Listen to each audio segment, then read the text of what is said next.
ప్రస్తుతానికి భారీ గణపతి ఖైరతాబాద్లో పూజలు అందుకుంటున్నాడు. అశేష భక్త జన సందోహం అక్కడికి వెళ్ళి ఆయన ఆశీస్సులు అందుకుంటున్నారు. మరి ప్రస్తుతం అక్కడ పరిస్థితి ఎలా ఉంది?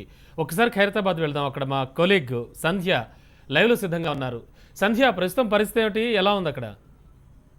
Thank you Ramana. వక్రతుండ మహాకాయ కోటి సూర్య సమప్రభ నిర్విఘ్నం కురుమే దేవ సర్వకార్యేషు సర్వదా అంటూ ప్రతి ఒక్కరూ కూడా ఆ బొజ్జగణపయ్య దీవెనలు తమ పైన, ఆశీస్సులు తమ పైన ఉండాలని కోరుకుంటున్నారు. ఇక్కడ మనం చూస్తున్నాం, ప్రజెంట్ మనం ఖైరతాబాద్ మహాగణపతి దగ్గర ఉన్నాం. ఈసారి గణపతి మనకు శ్రీ శక్తిపీఠ శివనాగేంద్ర మహాగణపతిగా ఇక్కడ కొలువై ఉన్నారు. అదేవిధంగా ఈ గణపతితో పాటు మనకు వెంకటేశ్వర స్వామి, అలానే గోవర్ధన గిరిధారి అయినటువంటి శ్రీకృష్ణ భగవానుడు కూడా ఇక్కడ మనకి ఉన్నారు. ఈ యొక్క విగ్రహాలను చూడటానికి పెద్ద సంఖ్యలో భక్తులు ఇక్కడికి తరలి వస్తూ ఉన్నారు.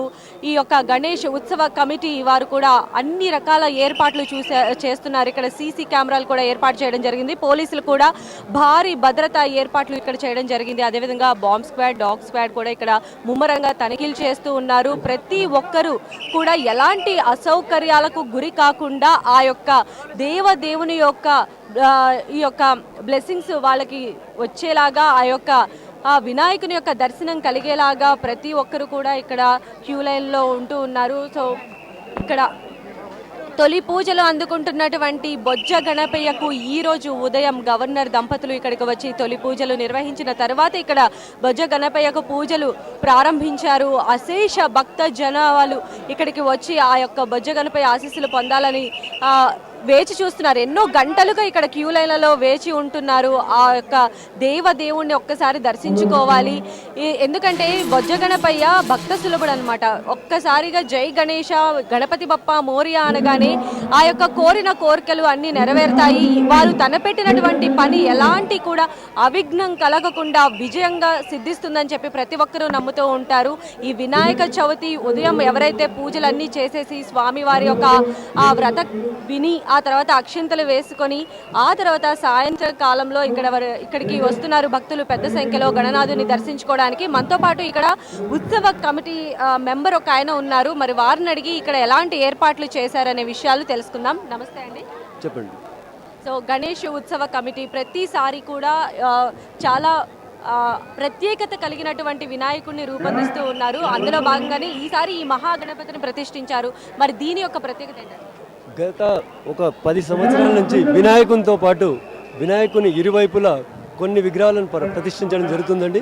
ఇందులో మాకు ఎక్కువ దాని హైలైట్ అయింది అనంత పద్మనాభ స్వామిని ప్రతిష్ఠించిన తర్వాత. దాని తర్వాత నుంచి వినాయకునికి ఇరువైపులా కొత్త విగ్రహాలను ప్రతిష్ఠించాలి అని అనుకున్నాము. ఎందుకంటే ఆ అనంత పద్మనాభ స్వామిని పెట్టినప్పుడే అనుకున్నాము అందరూ భక్తులు హైదరాబాద్ నుంచి కేరళకి వెళ్ళి దర్శించుకోలేరనే లక్ష్యంతోనే అప్పుడు ఏర్పాటు చేయడం జరిగింది. ఈ సంవత్సరం యొక్క వినాయకుడి ప్రత్యేకత ఏంటి అంటే శ్రీ శక్తిపీఠ శివనాగేంద్ర మహాగణపతి. శ్రీ శక్తిపీఠ అష్టాదశ శక్తిపీఠాలలో 18 శక్తిపీఠాలు ఉన్నాయి. ఆ 18 శక్తిపీఠాలలో మొట్టమొదటి శక్తిపీఠం శ్రీలంకలో ఉంది. కనుక 17 శక్తిపీఠాలు మన భారతదేశంలో ఉన్నాయి. శ్రీలంకలో ఉన్నటువంటి శక్తిపీఠమే శాంకరీదేవి. ఆ శాంకరీదేవిని వినాయకునికి కుడివైపున పెట్టడం జరిగింది. ప్రతి భక్తుడు శ్రీలంకకి వెళ్ళి ఆ శాంకరీదేవిని దర్శించుకోలేడు అనే దాంతోనే ఆ విగ్రహాన్ని పెట్టడం జరిగింది. ఇక మొదటి శక్తిపీఠం తర్వాత 18వ శక్తిపీఠం ఏదైతే ఉందో జమ్మూ కాశ్మీర్లో ఉన్నటువంటి సరస్వతీదేవి. ఇప్పుడు ఆ సరస్వతీదేవి జమ్మూ కాశ్మీర్లో లేదు. ఆవిడని ఇప్పుడు శృంగేరిలో ప్రతిష్ఠించడం జరిగింది. ఆ విగ్రహాన్ని కూడా పెట్టడం జరిగింది. ఇకపోతే వినాయకుడికి కుడివైపున సపరేట్ భాగంలో శ్రీ వెంకటేశ్వర స్వామిని సతీ సమేతంగా ప్రతిష్ఠించడం జరిగింది. తిరుపతిని దృష్టిలో పెట్టుకొని ఆ విగ్రహాన్ని పెట్టడం జరిగింది. ఇకపోతే వినాయకుని ఎడమ వైపున సపరేట్లో ఇంకోటి పెట్టినాం. దాన్ని ముకుంద మురారి గోవర్ధన గిరిధారి శ్రీకృష్ణ పరమాత్మని పెట్టడం జరిగింది. ఆయనని పెట్టడం కూడా ఈ సంవత్సరం విష్ణుమూర్తి ఉండాలి, కృష్ణుడు ఒక ప్రత్యేకంగా ఉండాలి గోవర్ధన గిరిధారి అని ఆ కాన్సెప్ట్తో ఎప్పుడు పెట్టలేదు. దాని లక్ష్యం పెట్టుకునే మేము ఈసారి వినూత్నంగా ఈ వినాయకుని పెట్టడం జరిగిందండి.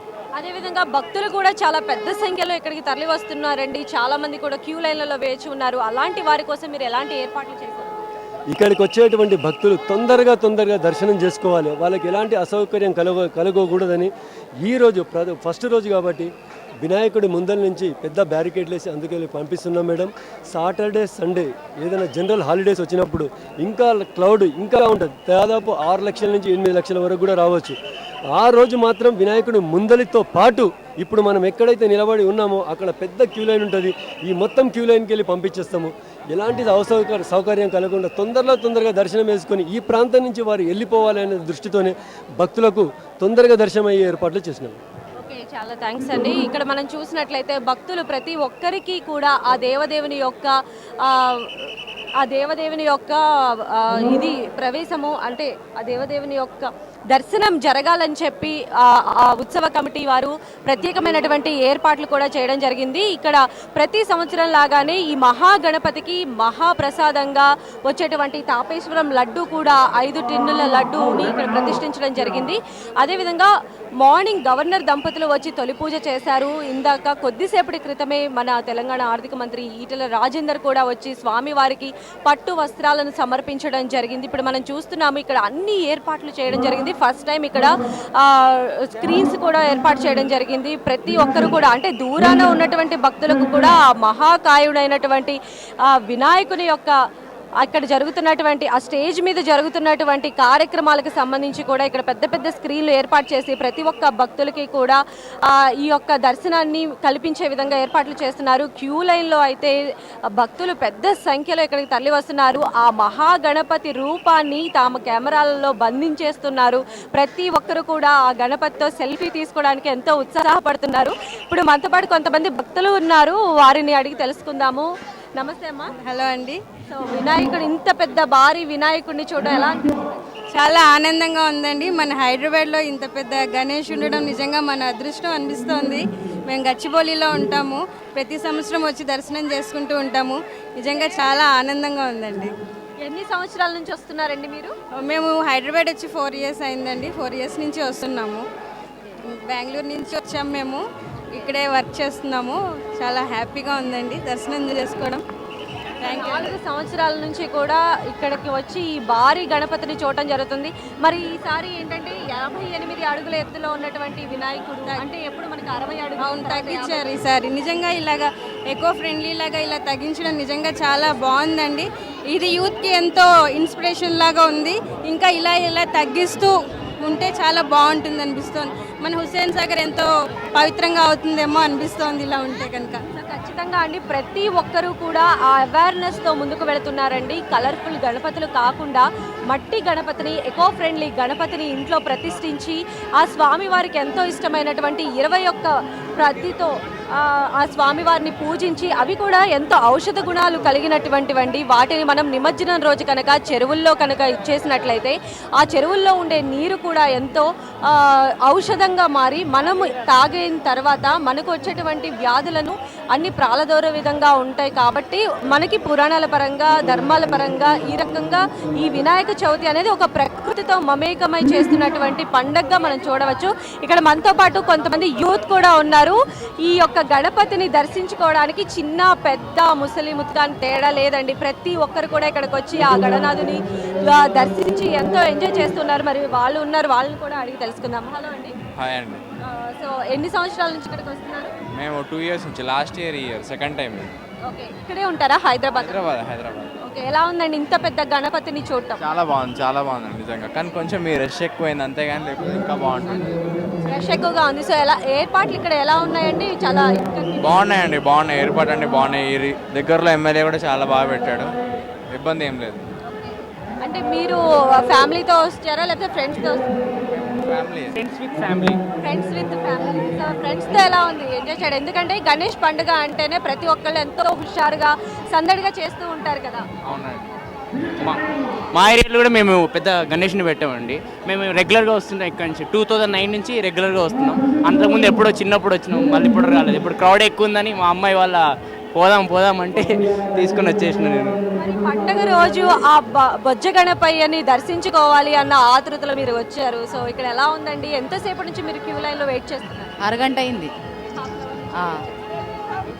నా కోరిక ఈరోజు నెరవేరింది. ఈరోజు ఎలాగైనా చేయాలనుకున్న దర్శనం అయింది. వినాయకుడు అంటే మీకు తొలి పూజలు అందుకునే గణనాథుడు కదండి. మీరు ఏదైనా పని చేయాలి అనుకున్నప్పుడు వినాయకుడిని ప్రార్థించి అలా జరిగిన సందర్భాలు ఉన్నాయా? చాలా. ఎప్పుడు మేము ఫస్ట్ గణపతి పూజ అయిన తర్వాతనే మిగతా పూజలు చేసుకుంటాము.